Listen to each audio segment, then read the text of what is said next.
Greetings in the name of the Most High Yahuwah and his Son, Yahusha, to the 12 tribes that are scattered abroad. I am Brother Hiram, and I am bringing you another exhortation video concerning divorce and remarriage. And I'm going to entitle this one, Narrow is the Way. You know, Yahuwah says that he regards those who tremble at his word. And I will tell you a passage that I look at and it causes me to tremble, is when Yahusha says that the people of his day were asking him, Master, are there few that be saved? He said, strive to enter in at the strait gate. For many, I say unto you, shall seek to enter in and shall not be able. So that causes me to fear and tremble, because that's not just making a separation between believers and unbelievers. Okay, that's talking about the separation between those that are seeking to enter in. Most religious folks out there are not really seeking to enter in, but there are people that are genuinely seeking to enter in, but they will not be able to get in.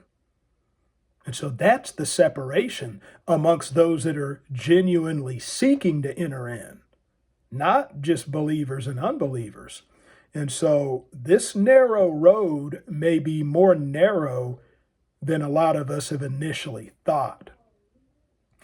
And so I want to talk about that. I want to talk about how that we need to ask ourselves the question, because we hear Yahusha talk about the many and the few.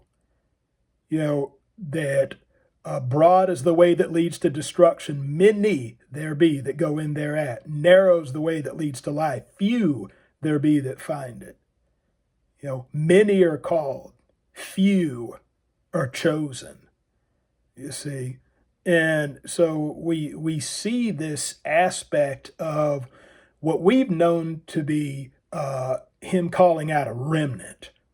But I'll be honest with you. I mean, I've been in this so-called remnant truth seeker movement for about 30 years, and I really believe even the term remnant is just being worn out. You know, it's become so cheap, because people come out of the churches, they take on a certain set of doctrines, and they call themselves a remnant.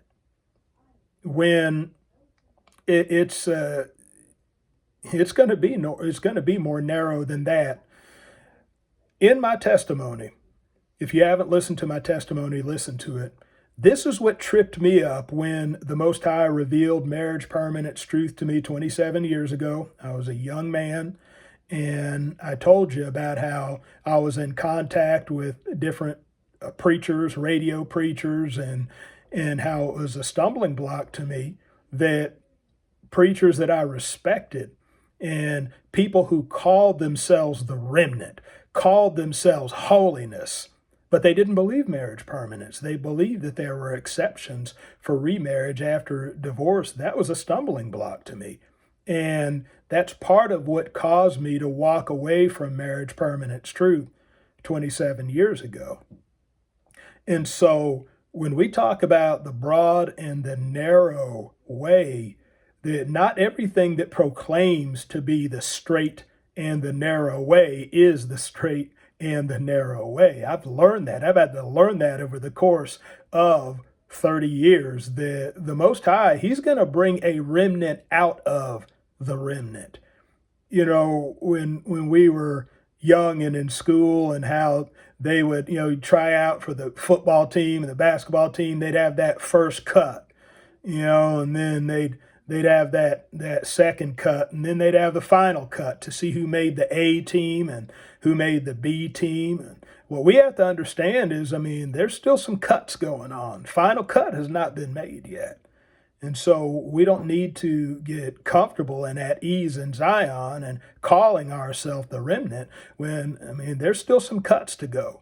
Now, as it relates to marriage permanence truth, what I have found is that there's not a lot of people that believe this and are standing for this, especially amongst us Israelites. Now, I'm not saying just because you hold a minority position on something that makes you right, that makes it true. I'm not saying that, but at the same time, what I have found in going around and talking to people about this subject, especially since Yah opened my eyes and brought me back full circle to this a few months ago.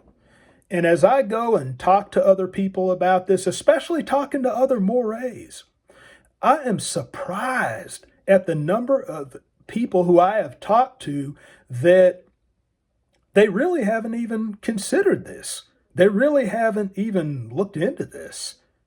And if you are a more, you're a teacher, and you really haven't considered this, you really haven't looked into this, I can guarantee you, if you have an assembly, I can guarantee you, you have people in your assembly that are affected by this. You have people in your assembly that in some way, shape, or form, whether they are divorced and remarried, or whether there's divorce and remarriage and their children or in their family, there are people that are affected by this in your midst. And you haven't considered it. You haven't really thought about it like that. That's where I find a lot of people are, because a lot of people really haven't been challenged on this. And that's not where you want to be in this end time hour. That you don't want to just go with the flow and just do what everybody else is doing and believe what everybody else is believing, because everybody else could be wrong. And chances are everybody else is wrong about most things like that.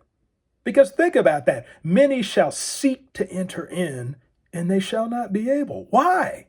What's hindering these truth seekers now? I'm not talking about just denominational folk that are just warming the pews.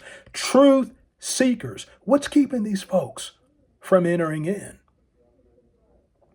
And so we have to, with all our getting, we have to get an understanding.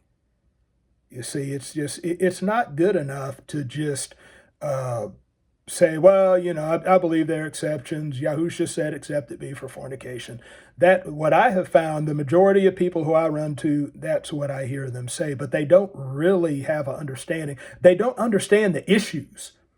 They don't understand the history. They don't understand the history and the textual implications behind Matthew 19:9, the controversy that surrounds Matthew 19:9. They don't understand any of these things.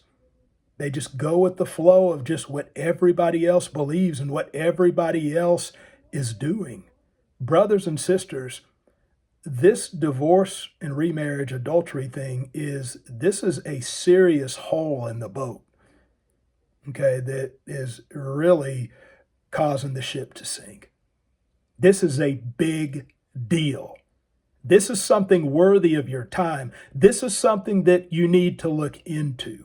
Now, this is part of the reason why I've gone this direction on my channel, because I want to help you do that.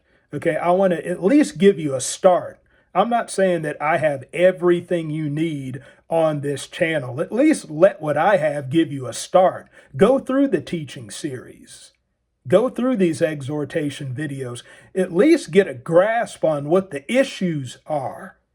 And then continue in your study and continue to pray that Yah open your ears, that you may hear his voice on this. This is not an issue that you can sit on the fence with, because whether you're in this situation or you're connected with brothers and sisters that are in this situation, that you cannot sit on the fence with this. Okay, you're going to have to get an understanding of this, because this thing is serious. That when many get to the end of their rope, they hear Yahusha say, "Depart from me, ye worker of iniquity. I never knew you." What iniquity are they committing? It's got to be more than just Sabbath, clean foods, pagan holidays. What iniquity are these people committing? Is it only church people, people in the Christian churches? Is that it that he's going to be talking to? Or could he be talking to Israelites? Could he be talking to some of us remnant folk? Okay. I mean, could he be talking to some of us truthers? You see, I'm gonna tell you what. I think you'd be surprised who's in that number. Of the saints who ain't marching in. Praise God. And so that should cause us to fear and tremble, brothers and sisters. Praise Yahuwah. And so if you stand for what Yahusha really preached and taught on this subject, you're not going to find yourself in a lot of company. You're just not. Praise Yah. Narrow is the way that leads to life. Few there be that find it. I mean, it's going to be few like that. It's going to be few, not just because people don't have an understanding of this truth, because there are actually people who have an understanding of this truth, but they won't stand for it because the cost is too high. You remember, I believe it's in John 12, where it talked about many of the religious leaders that they believed on Yahusha, but they would not confess him, lest they be put out of the synagogue, for they love the praise of men more than the praise of Yah. You got some preachers out there. You got some mores. You got people that believe this. They believe marriage permanence truth, but they won't proclaim it. They won't stand for it because in their mind's eye, they've got too much to lose. And it's sad because souls are being lost because of this. People are dying in the sin of adultery and going out into eternity in hell. All right. And so if you know this truth, it is your responsibility to stand for this truth. Hallelujah. And I'll tell you what, I mean, if you listen to my testimony, I fell away from this truth. That Yah revealed this to me 27 years ago. I fell away from it. And during that course of 27 years, there were a good handful of people that came in and out of my life that were in divorce, remarriage situations, and I wasn't in a position to warn them. And some of these people are dead, even to this day. That's why I'm so serious about this. That's why I preach and teach this thing with conviction, because I fear and tremble at that. The fact that blood could have been on my hands had I not repented of this. So that's why I'm so serious about this.